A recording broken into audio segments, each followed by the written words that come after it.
At the beginning of the film, we are shown an old female patient who is attended by a beautiful nurse named Gwen. At that moment, the patient is experiencing shortness of breath and asks that more oxygen to be supplied to her. Instead, the nurse turns off the oxygen machine and presses the air tube, causing the patient to be unable to breathe. The patient's heartbeat is stopped as a result of this action. The nurse then pretends to shout blue code, which brings doctors to help the patient. In fact, while the doctor is pumping her heart, the nurse is just standing in front of the door, smiling just like a psychopath. Fortunately, the patient's life is still able to be saved by the doctor. After seeing their condition, the nurse walks away as if she is satisfied for what she has done. The scene then shifts to a large house where a small family appears to be living peacefully. The wife, Mira, is preparing breakfast for her husband, Todd. Their son, Max, then approaching them and tells them that he has problems with his legs. Max suffers from muscular dystrophy, which requires the use of crutches to help him walk around. Mira becomes worried when she hears this because her child often walks up and down the stairs on his own. But Todd tries to calm them down and believes it is a normal thing. Following that, it turns out that Gwen, the psychopath nurse, works in the house to take care of Max. While the four of them are having breakfast together, Max accidentally drops his crutch. Gwen then helps him take his crutch back, but she deliberately loosens the end of his crutch, so that Max will fall due to it later. Not long after that, Todd is ready to go to work while Mira neatens his suit. Gwen is a little jealous when she sees Todd and Mira's intimacy. After Todd has left for works, one of Mira's friends, Karen, come to visit her at her house. They can both see how happy Gwen and Max are when they are having fun playing ball. During their conversation, Mira expresses her feelings that Max and Todd prefer Gwen over herself. At that moment, Gwen purposely overhears their conversation. Karen then suggests that Mira check the references of other nurses who might be able to replace Gwen. But Mira refuses because she believes Gwen has taken good care of Max. They then hear Max's screams as he falls to the ground. Mira, who sees Max's condition, blames Gwen for her carelessness, but Max explains that it isn't Gwen's fault. According to him, the crutch breaks unexpectedly while he is walking around the house. Mira tries to contact Dr. Keller to check on Max's condition, as well as to order a new crutches to replace Max's broken ones. Later that night, Mira apologizes to Gwen for what happened this afternoon. Gwen then said it was fine because it was a stressful moment for her as a mother.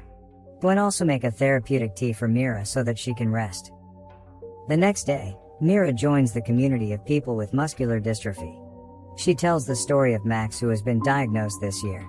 Max starts to experience it when he climbs up the slide and falls backwards onto the sand after slipping. Mira can't hold back her tears as she remembers the incident, and she was so scared when she saw Max fall on the previous day. When Mira returns home, she is surprised by Gwen, who appears out of nowhere and offers Mira another tea.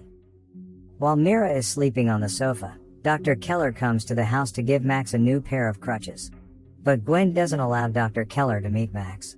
When she is about to leave, she says that she seems to know Gwen, but she has forgotten where she last saw her. She also promises Gwen that if she is able to recall it, she will let her know. During the evening, Gwen visits to Dr. Keller at her house, where she tells her that she still remembers Dr. Keller. As soon as Gwen enters the house, Gwen immediately injects something into her and says that they know each other from their time in the hospital. In fact, they were treating the patient who Gwen attempted to kill at the beginning of the film. Gwen also admits that she intends to kill Dr. Keller, who is considered a nuisance to her and her family. To give you some background, Gwen is obsessed with family relationships, which is why she behaves in this way. It turns out she has injected Dr. Keller with a high dose of drugs, which has the effect of rendering Dr. Keller unconscious. Later that night, Mira receives a call from an unknown caller named David. David admits that he is a friend of community she has recently joined. He tries to get closer to Mira by telling her that his son, Carter, also suffers from muscular dystrophy. However, when she wants to see the person she was talking to, she can only see a low-resolution photo of the man. David admits that his wife has died, and following that, he is being helped by a nurse to take care of Carter. Mira, who hears this, believes she took the right step by hiring a nurse to live in the same house with her. But Mira had no idea that David is actually Gwen herself, who changes her voice using software on a computer. In the morning, Karen returns to Mira's house, where she is currently having breakfast with her family. Karen then accidentally spills a drink on Todd's shirt, forcing Todd to take off his shirt. Meanwhile, Gwen looks fascinated by Todd, and she then takes Todd's clothes to the laundry room. Karen, who notices Mira is unwell, offers to help her in getting her bag from her office room. However, as she passes by the laundry room, Karen accidentally sees Gwen smelling Todd's clothes. Following night, Gwen, who pretends to be David, calls Mira again and asks about her and Max's condition. Mira says that she isn't feeling well on that day, and David suggests her nurse to check on her to make sure she is okay. After that, Gwen hangs up the phone and immediately approaches Mira. She then pretends to have caught Mira and seems to accuse Mira of cheating on Todd. Gwen then meets with Todd and tells him that Mira has just gotten off the phone with a man. Gwen tries to persuade Todd to suspect that Mira is cheating on him. But Todd still defends his wife, claiming that Mira is overworked and may not be getting enough sleep. Gwen then says goodnight and hugs Todd. The following morning, Gwen and Todd are in the kitchen while Mira is still asleep. It seems Gwen is always looking for ways to spend as much time with Todd as possible. Gwen then attempts to seduce Todd by touching him, but is thwarted by Mira, who is just awoken from her sleep. Meanwhile, Gwen has made breakfast, and even Gwen has taken over all the housework. Todd is worried about Mira because he often saw her sleeping on the sofa. Karen then calls Mira to thank her for sending her birthday flowers on her special day. However, Mira is confused as she hears it because she doesn't remember sending it in the first place. Karen is worried about Mira's condition and advises her to see a doctor. However, it turns out that Gwen is the one who sent the flowers, and she expresses concern that Mira will forget Karen's birthday. After that, Mira suddenly faints when they both go down the stairwell. She said she wants to go see a doctor, and he asks Gwen not to tell Todd about it. But Gwen instead offers to take Mira's blood to be taken to the lab after seeing she is unwell. Later that night, Mira tells David again about the problems at her house. Todd and Max return home not long after, while Mira is busy on the phone. When Mira wants to accompany Max to his room, her vision becomes blurry, and she promises to follow after him. At the same time, Mira gets a message from an unknown person informing her that David is a fraud, just as she is about to fall asleep on the sofa. The next day, Todd tries to wake Mira, who is still asleep on the sofa, and accidentally sees last night's message on Mira's cell phone. Max is confused as well, and he wonders why his mother has been sleeping so much lately. Mira then apologizes to Gwen for having a negative perception of her, despite the fact that she has been working 24 hours at the house. But Gwen feels happy because she is treated as if she is part of the family in this house. Then Mira receives another message about David. She simply responds by telling him not to bother her anymore. After then, Mira forces herself to go to work on that day. At the office, Mira tells Karen that her lab test results is fine. She says that Gwen's suggestion was right, where she just needs to rest. But Karen advises Mira to take the advice of another doctor who has nothing to do with Gwen, but Mira doesn't mind it. Mira then gets an email from Gwen disguised as David. Fake David wants to tell her that Weber, who often sends messages to Mira, is trying to slander him.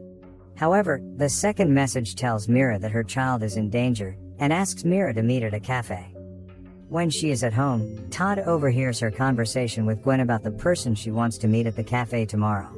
Todd, who overheard the conversation, is disappointed because he believes that his wife has cheated on him. Mira then comes to a certain cafe that David has set up the following day. And it is there she meets the real David Weber. David claims that he has no children, and that he has never spoken to Mira at all. He informs that someone has disguised as him, as well as the death of his wife, Laurel, from lung cancer. The reason for this is that someone persuaded Laurel to stop chemotherapy and avoid seeing a doctor, which is similar to what Mira is going through at the time. Plus, David shows a photo of the same person who was chatting with Mira, along with a photo of a fake child that David had shown when he called her. Mira looks as if she can't believe what she's seen, but she still doesn't suspect Gwen is behind it. It turns out that Todd has been following Mira and sees Mira hugging David. Gwen, on the other hand, is visited by Karen to give Mira a new design bag. Moreover, she is here because she wants to talk to Gwen about the issues at the house. Karen says that she has previously saw Gwen smelling Todd's shirt. And she threatens that if Gwen is toying with his family, then she will toying with Gwen as well. However, as Karen is about to return home, she is hit in the back by Gwen. After that, Gwen takes Karen to a location where Karen is injected with something, before she leaves Karen with her car. Mira, who is cooking for dinner, receives a message from David that he will be home late in that night. Not long after that, Max and Gwen arrive for Max's physical therapy. At that point, Gwen secretly takes Mira's knife and goes out with the excuse that she wants to meet up with her old friend. It turns out that Gwen goes to see David and they apparently know each other. She knows the location of David's house also because of Mira. And it turns out that Gwen was David's wife's nurse before she died. Plus, she is the one who advises David's wife to stop taking doctor's therapy.